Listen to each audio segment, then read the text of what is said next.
សួស្តីបងប្អូនទាំងអស់គ្នាស្វាគមន៍មកកាន់ Channel នៃ Chen Learning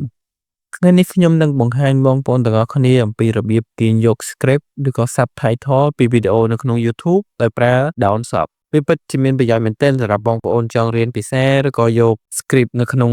YouTube មកធ្វើអ្វីៗឬក៏សិក្សាបន្ថែមអូខេអញ្ចឹងកុំឲ្យខាត់ពេលយូរមកតាមដានជាមួយខ្ញុំទាំងអស់គ្នា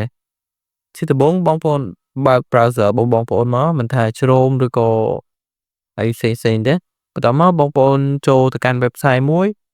ដែលមានឈ្មោះថា downsub.com អូខេចឹងបងប្អូនមកដល់កន្លែងនេះវាអាចអនុញ្ញាតឲ្យយើង download បានច្រើនមែនទែនដូចជា file str file TXT និង file VTT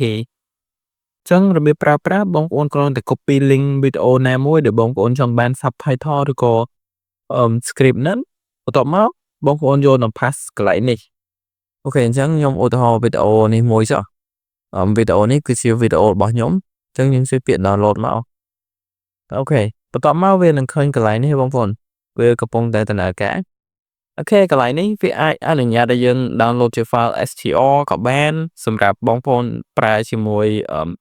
VLC Media Player ដើម្បីប្រើជាsubtitle ហើយ file TXT នេះគឺជា file text សម្រាប់បងប្អូនយកមកសរសេរឬក៏ដាក់ក្នុង Word ឬក៏ក្នុង Notepad អីចឹងណាដែលវាអាចអនុញ្ញាតឲ្យយើងកែអក្សរបានអូខេកន្លែងនេះគឺជា file raw អូខេអញ្ចឹងកន្លែងនេះអត់មានអីច្រើនទេបងប្អូនដោយសារកន្លែងនេះគឺជាភាសាខ្មែរគេ auto generate ឲ្យយើងហើយអញ្ចឹងយើងអត់មិនហត់រើសនៅនេះទេអញ្ចឹងណាអញ្ចឹងបងប្អូនអត់មាន generate ស្រាប់ទេបងប្អូនអាចមើលកន្លែងនេះបានកន្លែងនេះគឺជា auto translate បងប្អូនចង់បានភាសាមួយណាក៏បានដែរមានគ្រប់ភាសាមាន Chinese មានអេស្ប៉ាញណាអេស្ប៉ាញមិន English មានច្រើនបងប្អូនអូខេអញ្ចឹងកូរ៉េក៏មានម៉ាឡេស៊ីក៏មានម៉ាឡេអូខេអញ្ចឹងអាហ្នឹងបងប្អូនអាចស្វែងរកខ្លួនឯងទៅអញ្ចឹងយើងចូលមកដល់របៀបក្នុងការ download បងប្អូនគ្រាន់តែចុចលើ file មួយណាដែលបងប្អូនចង់បានមកឧទាហរណ៍ខ្ញុំចុចលើ file TXT នេះមកអូខេអញ្ចឹងវា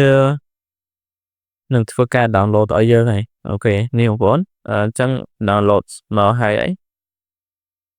អូខេអញ្ចឹងយើងចុចមើលបងនេះគឺជា script ក្នុងវីដេអូដែលខ្ញុំបានចង់បានណាបងប្អូនអញ្ចឹងយើងអាចយកមកអានឬក៏យកមកធ្វើអ្វីផ្សេងតាមដែលបងប្អូនចង់បានអញ្ចឹងវាមានភាពងាយស្រួលមែនទែនបងប្អូនយើងអត់ចំណាយពេលយូរទេអញ្ចឹងបងប្អូនអាចសាកប្រើប្រាស់ដោយខ្លួនឯងបាន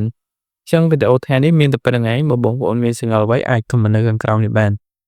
ជួយជាមួយខ្ញុំនៅវីដេអូក្រោយទៀតអរគុណ